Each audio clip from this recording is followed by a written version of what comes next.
He vivido o leído muchas veces tratando de recordar lo borrado. He conversado o escuchado a quienes participan o participaron en las mismas experiencias para recrear y activar la memoria viva, donde la sensorialidad en general y los sabores que me deja cada experiencia va marcando lo significativo de sus aprendizajes en cada contexto. Esta mezcla de recuerdos se ha dado gracias a un impulso vital al que permanentemente le he dado importancia: aprender aprendiendo, lo cual significó más que una consigna, un modo de apropiamiento de las distintas voces y reflexiones que me permiten ahora dialogar con esos recuerdos, pensamientos, imágenes, sensaciones y sentimientos. Entre todas esas posibilidades, mi propia voz participa como una aguja tejiendo sin saber muy bien cómo quedaría lo tejido. La Asociación Libre Psicoanalítica funcionó en este trabajo de investigación como puesta en escena performática basada en la tradición oral y su improvisación narrativa. Me facilitó conectarme con la ternura como investigadora e hizo posible ablandar mi memoria para contar, a modo de relatos de experiencia, mi propia historia de resistencia insurgente, cargada de duelo, pérdidas, adversidades y también de oportunidades y potencialidades. Usando palabras de Gladys Madrid, con estos relatos busco narrar episodios de la propia vida, y esta narrativa se vuelve cercana a la confesión, al diario íntimo, a las memorias, ya que responde a una necesidad imperiosa de dar sentido a mi vida y al mundo en que me tocó vivir. Mi necesidad de meditar las experiencias, sus viajes existenciales y poderlos plasmar en este trabajo de investigación reflejan un modo de transitar la vida entre la acción transformadora y mi permanente necesidad de reflexión e introspección. Propongo una aproximación a la imaginación política insurgente de varias experiencias en salud, donde se evidencian las brechas sociales y a la vez toda la carga esperanzadora que cada una contenía. Son testimonios donde la tristeza es transformada en fuerza movilizadora y la curiosidad y osadía se convierten en propuestas colectivas, de sanar haciendo, de aprender creando. Muchas veces esto sucedió en el contexto de situaciones emergentes y muy difíciles para el país.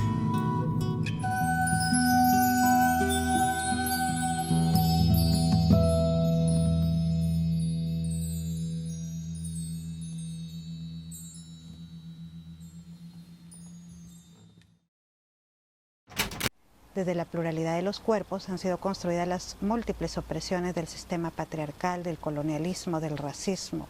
Es sobre los cuerpos donde habitan ahí todos los efectos de estos sistemas de opresión. Pero también es en estos cuerpos donde radica la energía vital para emanciparnos. Es donde también radica la energía de la rebeldía, de la transgresión, de las resistencias, del erotismo como energía vital. En Venezuela y en nuestra Via Yala en general, ha existido un movimiento social emancipador en salud que se ha sostenido en los bordes, en los intersticios, en las grietas, en los márgenes de la institucionalidad en salud. No obstante, este movimiento en su materialidad y fuerza simbólica mantiene la potencialidad de transformación y descolonización en este campo. En mi caso, desmedicalizar y desmanicomalizar han sido procesos de descolonizar mi propia historia. Desde allí pude explorar saberes sobre las corporalidades insurgentes, el cuidado de la vida y la creación artística, en un contexto de respeto a las identidades heterogéneas. Este proceso vivido lo voy narrando con testimonios que van acompañados con autores de la llamada decolonialidad ontoepistémica y metodológica. Y a la vez valoro también otros autores modernos y posmodernos, ya que se han convertido en una especie de merengada rebelde donde transito de una especie de flujo libre epistémico, según el sentido que le doy a lo compartido.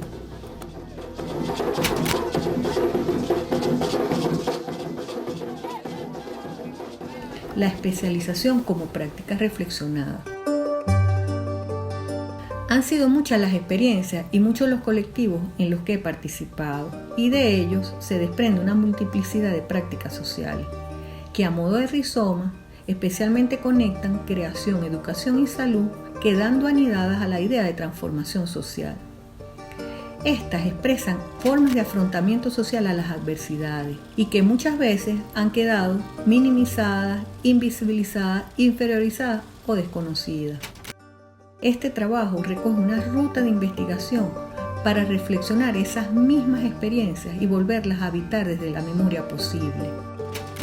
Con este propósito pude reconstruir 14 relatos de experiencias que se convierten en una manera de expresar y compartir la capacidad de resistencia que nuestro pueblo tiene, especialmente gracias a la esperanza colectiva que han mantenido como un horizonte de futuro, más allá de las adversidades. Estos relatos son propuestas que reflejan no solo la implicación de un tránsito viajero por mis crisis personales, sino que destaca también un contexto y una reinterpretación de la crisis de la Venezuela que resiste. Es un modo de narrar los efectos de la colonización, la petrolización de la vida cotidiana y su relación con el despojo de saberes y prácticas transformadoras en el campo de la salud. Es mi manera de expresar que nuestros modos de resistencia están más vivos que nunca y que ahora puedo decir han sido nuestras propias poéticas de resistencia. Porque antes era conuco, entonces lo fueron compartiendo para que cada uno tuviera sus voces y costumbres de sembrar y dar agradecimiento a la madre naturaleza que nos da nuestro alimento.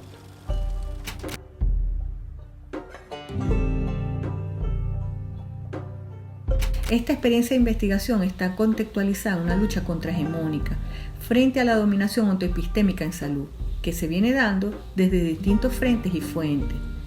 Es una propuesta de confrontación a las epistemologías hegemónicas del norte y más aún desde el llamado centro norte que incluye la teoría crítica eurocéntrica, lo cual implica estar atenta a los procesos de epistemicidio reflejados en pequeñas cotidianidades, especialmente porque la avasallante perspectiva occidental de la salud ha sido dominante por su sobredimensionada postura enfermóloga y sobrevaloración de la industria farmacéutica, que es también una industria cultural. Esto perfila a las instituciones públicas abocadas a este campo y que se reproducen en prácticas sociales atadas también al dominante discurso de las ciencias de la salud. En ese marco, el modelo médico es la narrativa priorizada y seguidamente mantenida desde las mismas ciencias sociales que cuando se dedican al campo de la salud se mantienen centradas en ese discurso de análisis de prácticas médicas y no en procesos sociales transformadores, más aún si la creación artística es lo que lo viene sustentando. El arte sirve para transformar estructuras mentales, para cambiar cosas, para conseguir nuevas vías en la vida cotidiana. Y eso es lo que le queremos decir a la gente. Puedes utilizar el arte para cambiar tu vida, para transformar tu vida, para conseguir nuevos caminos y para transformar el espacio que está alrededor tuyo. Descubrimos que ese acercamiento con la gente, bueno, es mágico. La gente realmente nosotros tratamos de conseguir el encuentro a través de la emoción y con el cuerpo, la palabra, la imagen, la música, eso es un canal directo. La contrahegemonía que yo asumo es la que conecta e identifica la construcción del sujeto transformador con alteridad en un contexto descolonizador, tal y como nos lo propone María Paula Meneses. A través de los relatos me aproximo a una ecología de saberes que conecta el arte y la salud, planteando de telón de fondo mis ocupaciones y preocupaciones alrededor del ámbito de la salud mental. Es por ello que en mis propios relatos no solo transito por distintos lugares geográficos, sino que también voy explorando posibles diálogos de saberes desde su diversidad, entendiendo que a su vez son diálogos civilizatorios en el campo del arte y la salud. Se trata de descubrir la salud como el buen vivir, como el saber amar la vida, como el vivir en plenitud, la historia. Estamos escuchando a José León Uzcategui, médico psiquiatra, reflexionando en este día por el respeto y la diversidad cultural, la salud mental colectiva y el buen vivir. En ese marco es que nos planteamos hoy el tema de la salud mental con otro enfoque que no es el de la medicalización, la psiquiatrización que hemos conocido durante todo este proceso de la modernidad.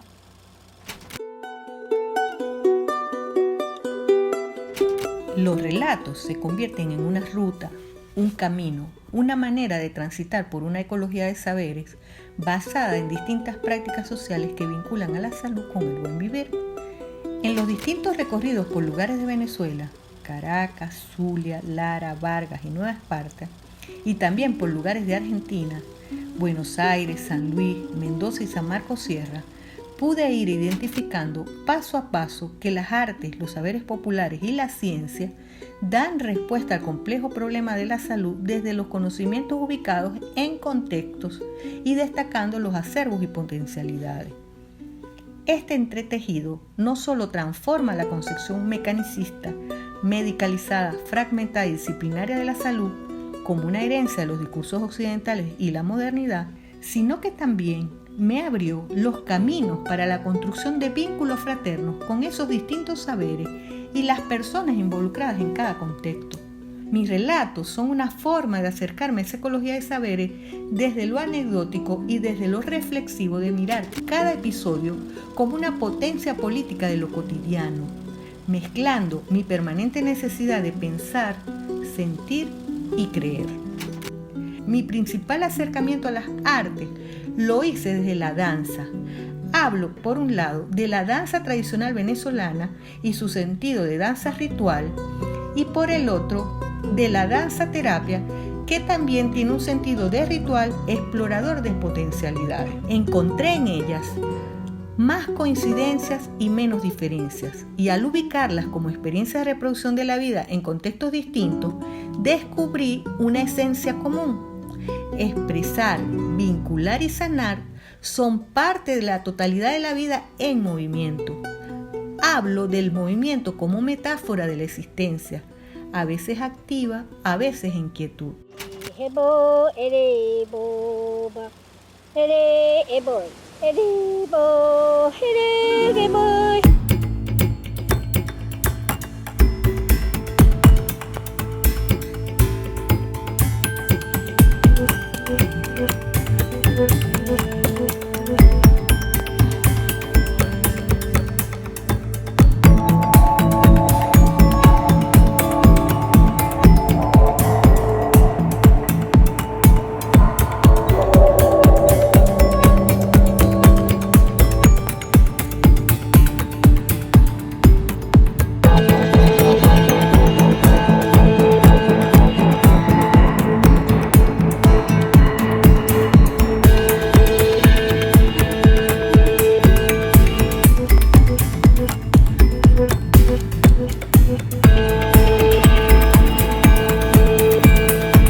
campo de batallas.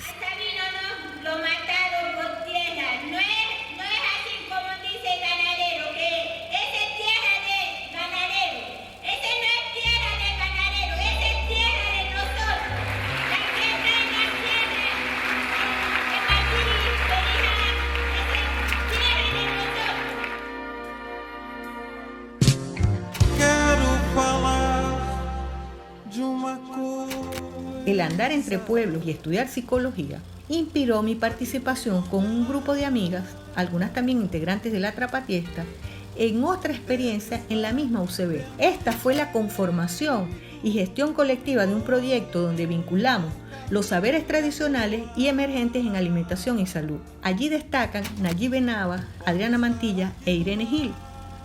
Todas estudiamos la psicología social comunitaria desde las organizaciones populares e identificamos prácticas de autocuidado y cuidado del otro en los campesinos, indígenas y en experiencias emergentes y en contextos urbanos.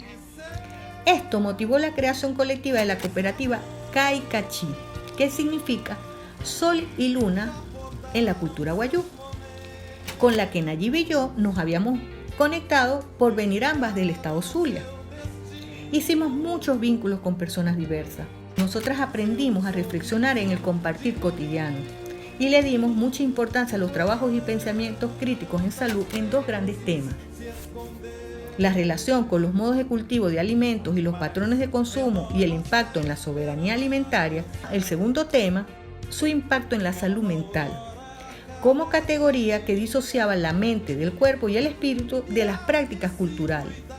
Durante esos años conocimos experiencias vinculadas al movimiento desmedicalizador y desmanicomializador y desnudamos cómo en las sociedades occidentales el temor a lo diferente, a lo opuesto, a lo irracional, se enfrentó con el encierro, la clasificación patologizante y la estigmatización.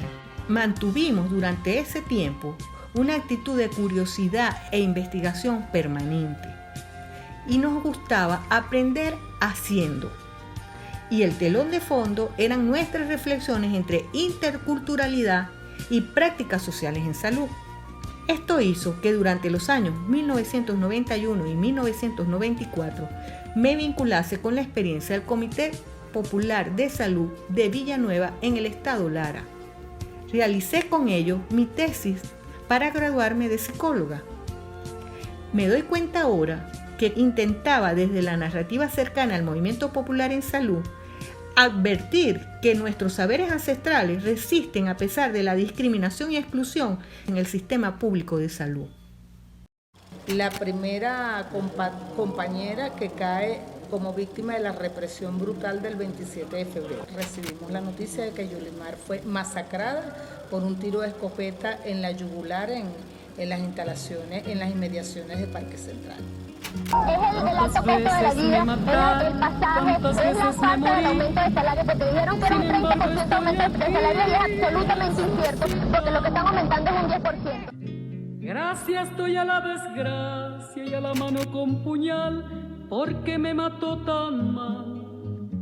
El asesinato de Yuli me trae la memoria surgente de esos años 80. Viví y compartí también con muchos otros colectivos no solo experiencias vitales y cargadas de alegría, sino también situaciones muy adversas y duras que nos desafiaron, donde la muerte se me hizo cercana y la tristeza se convirtió luego en energía creativa para impulsar los mismos proyectos de los que ya hablé. Otros surgieron posteriormente. Mi militancia por la defensa de la vida y la salud hizo que el trauma por esos asesinatos del 27 de febrero yo pudiese aprender a ser más fuerte para sostener la adversidad, desde una sensibilidad con conciencia histórica. Yuli fue en este sentido un gran referente para mí. Su fuerza combativa fue a la vez una manera de defender la ternura. En su alma la bondad es inolvidable. Esa experiencia mantiene aún la huella de la impotencia, frustración y dolor. A pesar de haber sanado, la memoria me lo recuerda para transformar esa tristeza en digna rabia y seguir convirtiéndola en fuerza movilizadora.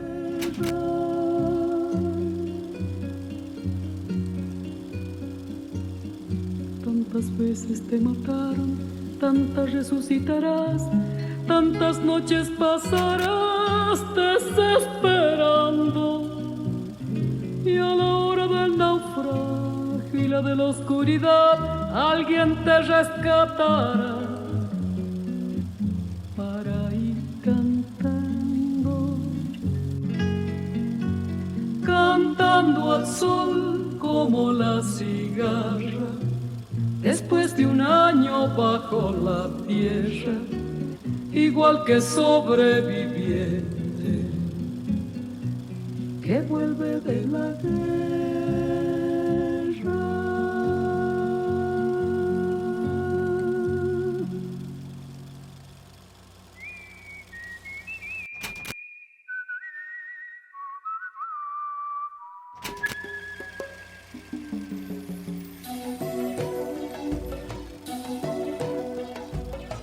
Ese trueno anuncia la lluvia, las palomas se refugian.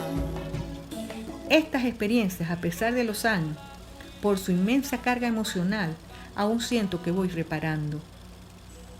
Lo vivido fue una gran escuela para aprender de la salud colectiva y en particular de la salud mental colectiva en contexto de crisis. Yo ahí asumí un rol profesional. Pero también yo estaba muy afectada, o sea, yo estaba afectada porque yo tenía amigos que tenían familiares muertos, perdidos, desaparecidos. Fue una catástrofe de una magnitud impresionante. Si el 27 de febrero fue una gran herida para este pueblo, digamos la catástrofe de Vara no tiene, o sea, quienes estuvimos cerca de eso no hay dimensión de lo que ahí se vivió. Se considera, no hay acuerdo en la cifra, pero ahí dice que se murieron más de 30.000 personas, realmente no sé cuántas murieron. Las escenas de Vargas eran catastróficas, eran horribles. Yo trabajé desde el día 1 no solo en facilitar la red de apoyo psicológico a la Escuela de Psicología, sino que yo, por cuestiones de la vida, terminé asumiendo un liderazgo que no busqué, sino que la circunstancia dio. Una de las cosas que pasaba es que los venezolanos no habíamos tenido una experiencia o una crisis de esa magnitud. Eso fue una formación, yo tuve que formarme en intervención de crisis así, todos los que estábamos ahí. Eso fue en muy poco tiempo. Hospitales en pleno aeropuerto, áreas de intervención quirúrgica, o sea, armamos hospitales ahí, la gente llegando.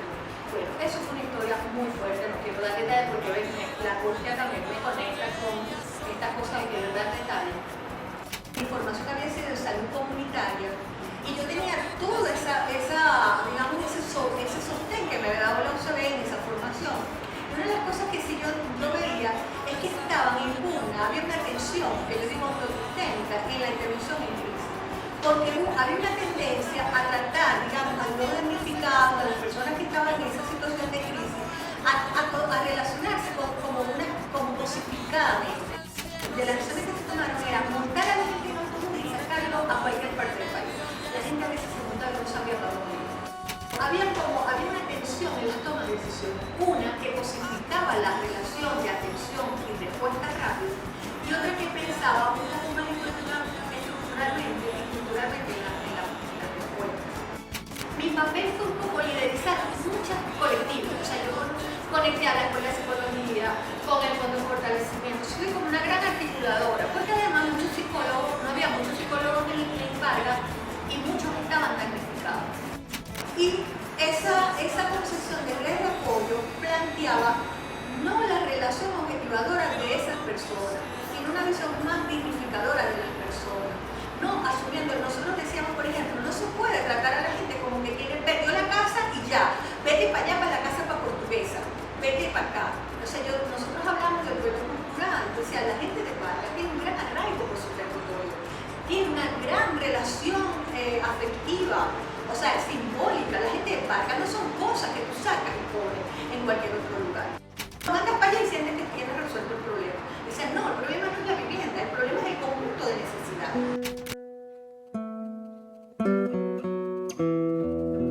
Es una de las cosas que nosotras fuimos investigando, que además eso no lo estábamos inventando, eso existía, lo que pasa es que no nos habíamos formado todavía. Era cómo a través del arte y las terapias creativas y expresivas tú podías ir generando las condiciones para que la gente pudiera elaborar ese trauma, que la gente pudiera reparar ese trauma, ya no como un problema individual, no patología individual, porque lo que buscábamos era no patologizar la tragedia. El arte ahí era una mediación, ¿sí?, para la intervención en crisis. Esa experiencia en Vargas fue muy dolorosa, muy dolorosa. Y duró varios meses, yo me quedé varios meses apoyando. Me devuelvo y recomienzo un ciclo otra vez en Caracas, es decir, me estoy volviendo a Caracas, paso otra vez de Caracas, Vargas, Vargas, Caracas. Hay un retorno, hay un volver, pero ya no era la misma, ya había vivido lo de Vargas, ya Vargas era un antes y un después.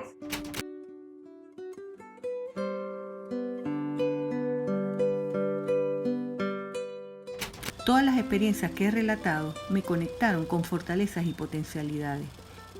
Y eso hizo que en algunos momentos de muerte y destrucción no me paralizara completamente, y más aún cuando la desesperanza generalizada es lo que ha predominado. Esto me sucedió también cuando trabajé en Caracas en el sistema público de salud, donde vivimos el colapso y crisis de la mayoría de las instituciones, y las personas que trabajaban allí manifestaban rabia, cansancio, frustración e impotencia, y esto se mezclaba con las ganas de que todo mejorase. Este colapso era parte de la fragmentación, medicalización y en general el desencadenamiento de un conjunto de debilidades y problemas acumulados durante décadas. En esta ciudad la mayoría de los hospitales son muy especializados y con equipos de alta complejidad, ya que daban y dan respuesta a la población de distintas regiones del país, pero mantenían para ese momento un escaso presupuesto desde la lógica de que eran hospitales municipales. Esta contradicción hizo insostenible la capacidad de respuesta, especialmente por una dominante lógica de financiamiento, dispersión de recursos, entre otros problemas. Esto con los años ha ido cambiando. Diseñamos por eso en ese momento un plan estratégico que generaba rutas de transformación que atentaba con el status quo que en salud es muy fuerte. Ese plan, diseñado para Caracas, presentaba un desafío importante, el cual era transformar los imaginarios y prácticas sociales en salud, especialmente las centradas en la atención médica y sin la articulación entre los distintos subsistemas de salud.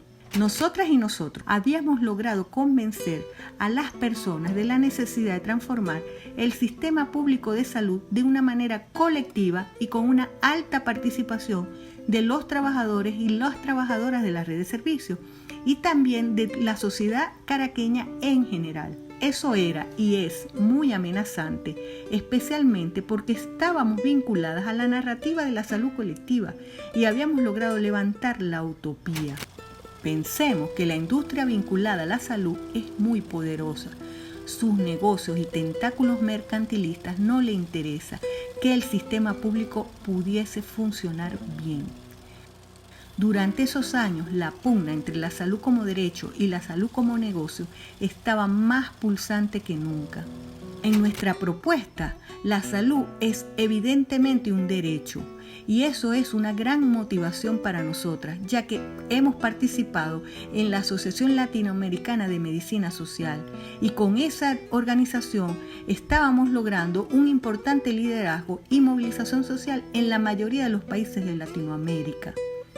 No obstante, la idea de ecología de saberes estaba bastante lejana en ese momento, por lo cual implicaba avanzar rápidamente en propuestas emergentes que dinamizaran esas transformaciones en el plano material y simbólico. Esto hace que tomase en mi caso prioridad una propuesta de salud mental comunitaria desde la fuerza insurgente colectiva a través de las artes, y por eso le di mucha atención a un proyecto que denominamos Creando por la Vida y la Salud. Esta concepción de integralidad que se plantea acá rescata el carácter profundamente humano, rescata lo que pudiéramos llamar las tecnologías blandas, que tienen que ver con conversar, con tocar, con escuchar, con sentir. Con esta experiencia, la esperanza colectiva estuvo siempre acompañándome, como una gran heteroutopía, y me encontré con personas realmente maravillosas, como Alejandro Serrano, Graciela Salazar, María Delgado, entre tantas otras personas, trabajadores y trabajadoras de salud, que se comprometieron con la transformación del sistema desde la sensibilidad de la creación artística, la educación popular y sus saberes pluriversos. Un grupo de artistas nos acompañaron desde Liudanza con el programa de revitalización del espacio público.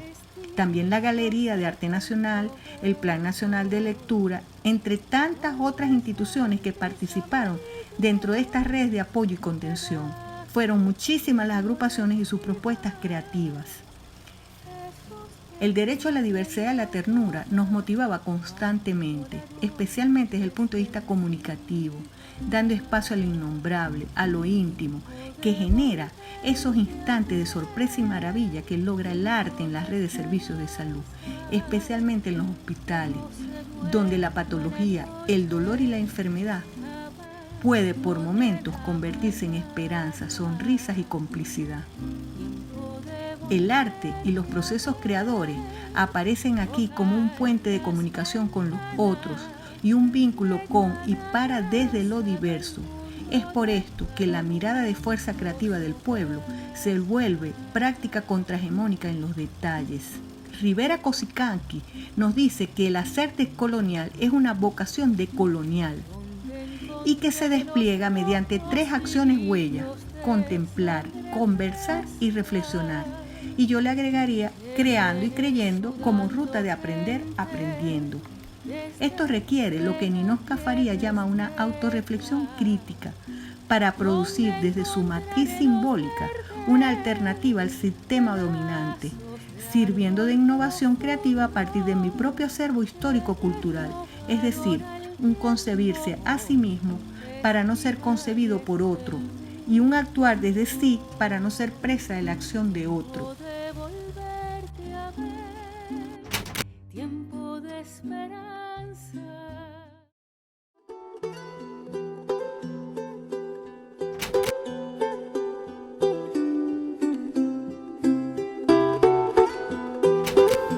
Mi viaje a la Argentina a finales del 2009 fue para estudiar danza, movimiento, terapia, e hizo que convirtiese el pensamiento crítico en salud en abono fértil e inspiración para seguir desde la transición cercana al cuerpo, un cuerpo como territorio simbólico de mi memoria.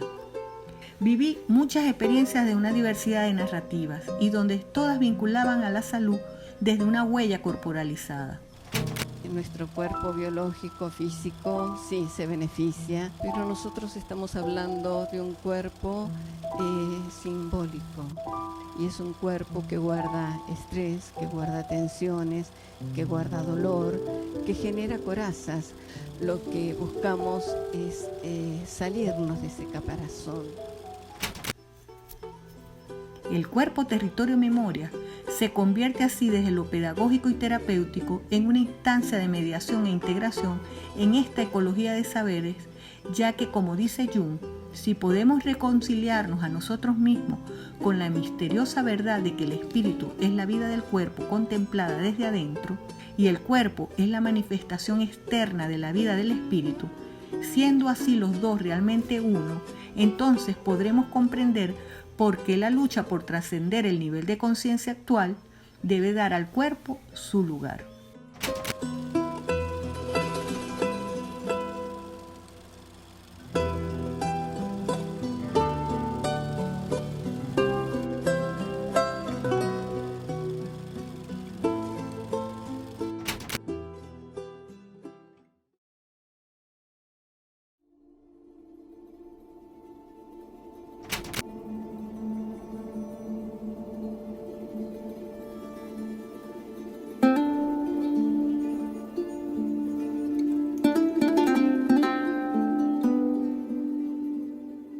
La danza movimiento terapia me permitió habitar espacios luminosos y sombríos e integrar la diversidad de experiencias que había vivido durante tantos años y que muchas veces me dejaron huellas dolorosas y también muchas alegres.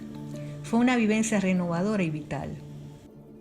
Volví a Venezuela a finales del año 2012 y comenzamos a encontrarnos con diversas personas, casi todas mujeres por cierto, y desde distintos lugares pensamos lo que queríamos hacer juntas. Apoyé a Irene Gil en el diseño de su propuesta Espacio de Ocava, que significa tierra de labranza en guarao y que enlaza el movimiento, la creación y la salud. Posteriormente Irene me apoyó a mí en la UNEARTE y juntas participamos en las primeras reuniones para la creación de la Asociación Venezolana de Danza Movimiento Terapia, conjuntamente con otras danzaterapeutas formadas en España y Argentina. En la UNEARTE fuimos colectivamente diseñando y desplegando en Caracas y Nueva Esparta la unidad curricular El Arte como Terapia, la Cátedra Libre Cuerpo, Arte y Salud Comunitaria, la propuesta de Arte y Salud en el Programa Nacional de Formación de Artes y Culturas del Sur, y también propiciamos la conformación del movimiento social Crearte Salud.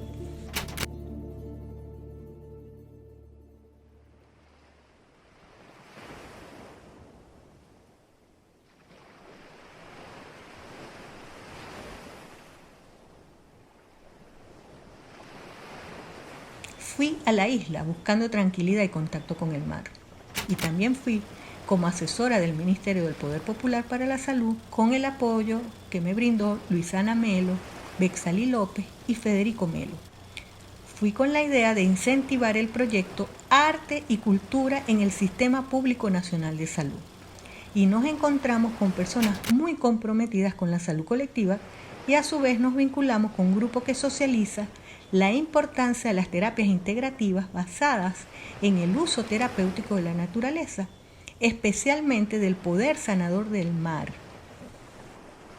Este movimiento lo articulamos con la UNEARTE y es allí cuando nace el Movimiento Social Crearte Salud. Entre sus líderes destacan Luis Rodríguez Gamero, Huicho, Ricardo Berro Terán, Alex Bracho, entre tantas otras personas. Con Natalia Allejo, mi amiga Natalia, también viví un proceso hermoso en la comunidad Las Marites y con el grupo de autoayuda de pacientes oncológicos que ella organiza. Son una referencia de solidaridad y apoyo mutuo. Las redes de contención que generan son ejemplares. El compartir la vida y la enfermedad las hace más fuertes y amorosas.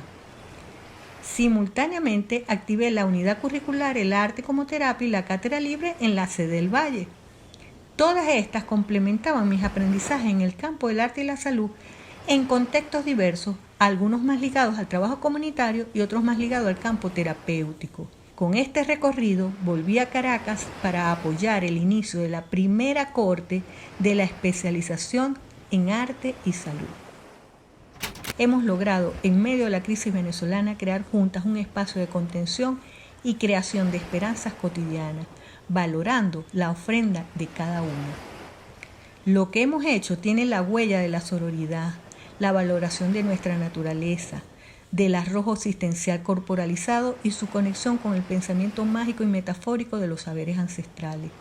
Esa vivencia a través de la poesía, el juego creativo, el contacto, la música y la danza movimiento me invitan ahora a la quietud y al ritual como respiro vital, ancestral, expresivo y sanador.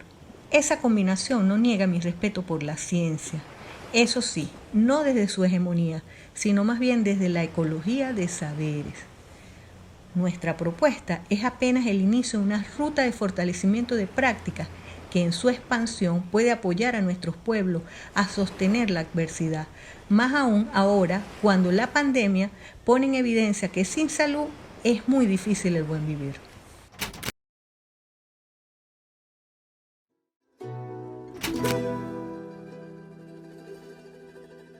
Ojalá sigamos abriendo umbrales y posibilidades frente a la crisis civilizatoria que vamos viviendo. Ojalá pudiésemos parar la pandemia social que va creciendo vorazmente y que va medicalizando la vida y controlando nuestras cotidianidades como nunca antes. Ojalá alentemos luchas libertarias para parar el despojo de los territorios, la expropiación de los cuerpos y nuestras culturas ancestrales. Ojalá detengamos el trabajo esclavizante y la explotación minera contaminante. Ojalá la mirada de mis niños queridos siga alumbrando el futuro de otro mundo posible. Ojalá mi tía Nina siga contagiando su risa a toda la familia. Ojalá vuelvan los abrazos con tantas personas queridas que me hacen andar desde la esperanza. Ojalá las cirandas del sur se multipliquen. Hay mujeres en el mundo como tú, danzando la vida, en ronda, en giro, en acción transformadora, conversando, escuchando, entregándose, situadas en el riesgo y el abrigo, bailan contigo. En un punto del planeta, ellas descubren, en lugares lejanos y cercanos, ellas coexisten, ellas se encuentran, reconocen a las otras y a los otros. El afecto las protege, las libera, se hacen más fuertes, más flexibles. Son cirandas como tú. Apostaron por el cuerpo, apostaron por la vida.